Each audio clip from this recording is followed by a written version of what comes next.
Qu'est-ce que la mondialisation? La mondialisation est la conséquence du système économique de libre-échange. Pour comprendre la mondialisation, il faut donc comprendre ce qu'est le libre-échange.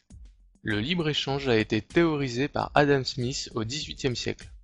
Smith pensait que l'ensemble des intérêts égoïstes mènent à l'intérêt de tous, que les nations n'ont pas intérêt à produire ce qu'elles peuvent acheter moins cher ailleurs, et que pour être efficace, le marché économique doit être le plus large possible. Aujourd'hui, le libre-échange vise à la libre circulation partout sur Terre des biens et marchandises, des capitaux et des êtres humains.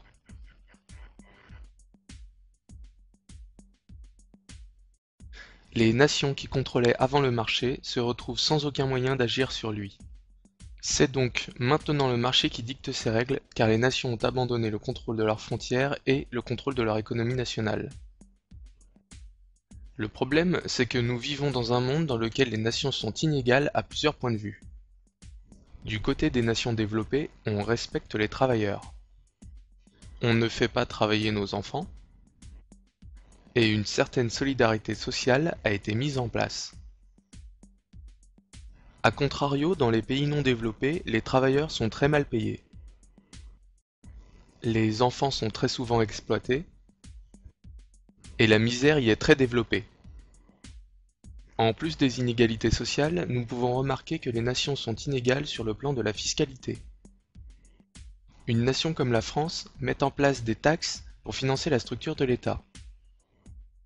Afin de garantir l'harmonie et la sécurité sociale, elle opère une redistribution des richesses, et pour diriger son économie, elle opère un certain contrôle de ses frontières.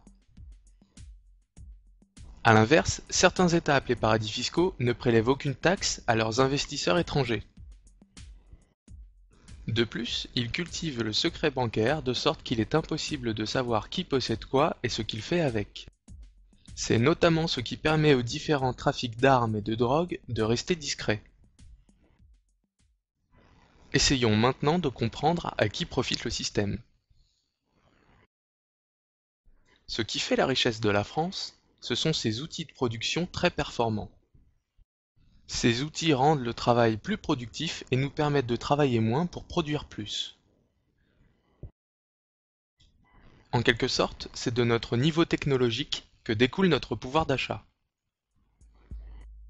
Or, depuis les années 90, des multinationales ont commencé à délocaliser notre outil de production vers des pays où les salaires sont très bas. Étant donné que notre outil de production est la source réelle de notre niveau de richesse, suite à cette délocalisation, notre pouvoir d'achat est en constante diminution.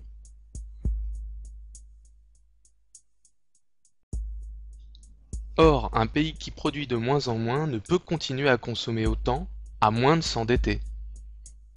C'est à ce moment-là que les banques rentrent dans l'équation. Elles prêtent de l'argent aux particuliers pour combler la perte de pouvoir d'achat. Ces crédits à la consommation permettent de continuer d'acheter des produits venant de Chine. Mais ces crédits doivent être remboursés, et ils sont très chers. On rembourse souvent plusieurs fois la somme empruntée. La banque fait donc d'énormes bénéfices grâce aux intérêts qu'elle touche sur les prêts qu'elle accorde. Au fil du temps et des délocalisations, le pouvoir d'achat réel chute alors que le taux d'endettement des ménages augmente pour compenser la perte et représente en quelque sorte un pouvoir d'achat virtuel. Nous rentrons donc dans le cercle vicieux de l'endettement. Revenons maintenant aux multinationales. Nous achetons moins cher des marchandises produites en Chine, ce qui dans un premier temps nous paraît être une bonne affaire. Mais il faut bien être conscient que les salaires payés aux travailleurs en Chine sont indécents et ne permettent pas de vivre correctement. Les multinationales réalisent donc à leur tour d'énormes profits. Et dans un deuxième temps, les entreprises plus petites ayant fait le choix de continuer de produire en France font face à une concurrence déloyale et se voient obligées à leur tour de délocaliser ou de fermer leurs portes. Le libre-échange vise aussi à la libre circulation des capitaux. C'est dans ce contexte qu'apparaissent les paradis fiscaux. Ils permettent aux entreprises internationales d'y cacher leurs énormes bénéfices pour ne pas payer de taxes.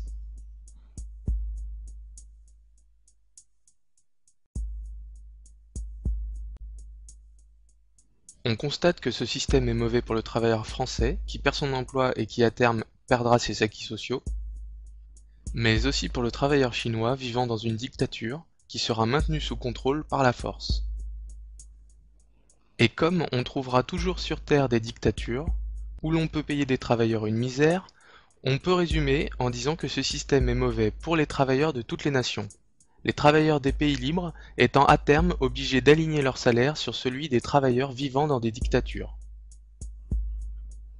Et au contraire, ce système est très intéressant pour les actionnaires des banques et des multinationales, qui représentent une élite financière qui opère depuis les nombreux paradis fiscaux en échappant à toute forme de contrôle. Ces gens sont très peu et on les appelle l'oligarchie financière mondiale. Face à ce système, quelles sont nos alternatives? Mettons-nous à la recherche d'un système économique viable permettant d'améliorer la vie de la population. Le plus simple pour commencer est de rechercher dans le passé ce qui a permis d'améliorer les conditions de vie. En 1700, la population française ne comptait que 20 millions de personnes qui survivaient difficilement à cause des famines fréquentes. En 2000, la population française atteint 60 millions de personnes qui sont en grande majorité bien nourries. On doit donc se demander ce qui a permis ce miracle. En 1700, un paysan cultivait et récoltait de quoi nourrir difficilement un peu moins de 2 personnes. En 1800, les méthodes de travail du paysan ont peu changé, et il peine toujours à nourrir 2 personnes. En 1980, un paysan peut nourrir très convenablement 30 personnes grâce aux technologies agricoles nouvelles. Et en 1990, la situation s'est encore améliorée et le paysan peut nourrir dorénavant 40 personnes. Pour récolter, on est passé de la faucille à la faux, puis à la moissonneuse tirée par des chevaux, pour finir de nos jours par utiliser des moissonneuses-batteuses entièrement mécaniques. C'est donc le progrès technique qui améliore les conditions de vie de l'homme en rendant le travail plus efficace et moins pénible. On doit donc se demander comment générer les conditions du progrès technique. La première étape est la recherche scientifique pour comprendre comment fonctionne la nature. La deuxième étape consiste, après avoir compris un principe, de l'appliquer pour améliorer nos outils. Et parce que qui dit nouveaux outils dit nouvelles méthodes de travail, il faut faire un effort de formation de la population. Toutes ces étapes nécessitent de gros investissements. Il faut donc favoriser l'investissement dans la recherche, l'amélioration des outils de production et la formation. On doit donc maintenant se demander comment favoriser cet investissement. Prenons un exemple d'actualité, la concurrence étrangère. On prend l'exemple d'une voiture produite en France à un coût de 10 000 euros. La même voiture est produite à l'étranger à un coût de 8 000 euros. On comprend donc que la voiture étrangère écrase la voiture française. La solution à ce problème est en deux temps.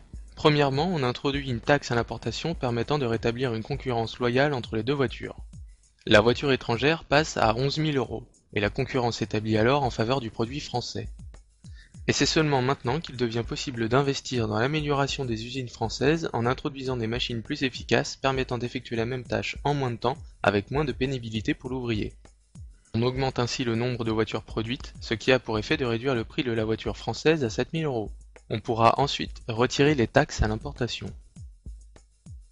Ces mesures seront appliquées à tous les secteurs stratégiques de notre économie et seront appliquées au cas par cas en fonction de la situation économique mondiale et de son évolution. On peut résumer cette approche de l'économie en la comparant au système actuel. Pour faire baisser les prix, il existe deux façons de faire. On peut baisser les salaires en mettant en concurrence le producteur français et le producteur chinois. L'opération est bonne pour le consommateur, mais pas pour le producteur. Le problème, c'est que la plupart des gens sont à la fois consommateurs et producteurs. La deuxième solution consiste à faire augmenter la productivité du travail. C'est-à-dire qu'on augmente le nombre de richesses générées par un travailleur avec le même temps de travail, ce qui fait mécaniquement baisser le prix des produits. Tout le monde est gagnant. Le producteur conserve son emploi, et le consommateur a à disposition des produits à un prix moins important. Le premier système est le système économique de libre-échange, où la concurrence entre travailleurs de tous les pays est mise en place et qui bénéficie seulement à une élite financière mondiale. Le deuxième système, qui est beaucoup moins connu, est le système d'économie physique. C'est le système économique qui avait cours pendant la période des 30 Glorieuses en France, qui a été la période la plus florissante pour notre économie. Récapitulons. Le système d'économie physique s'oppose au système de libre-échange et a comme but l'amélioration de la vie de tous les hommes. Son principe fondateur est l'amélioration de la productivité de la nation par le progrès technique. Ses moyens pour y arriver sont premièrement une politique d'investissement forte et deuxièmement la protection des secteurs économiques stratégiques pour la nation. On investit pour améliorer les outils de production afin de produire plus, mais on investit aussi dans tous les secteurs de base de notre économie, comme l'énergie, le transport ou la santé, afin de rendre globalement toute la nation plus efficace. Et pour que les secteurs stratégiques de notre économie ne meurent pas, on les protège de la concurrence extérieure déloyale, et l'État investit dans des grands travaux nationaux pour relancer la production et fournir un travail aux personnes qui étaient sans emploi.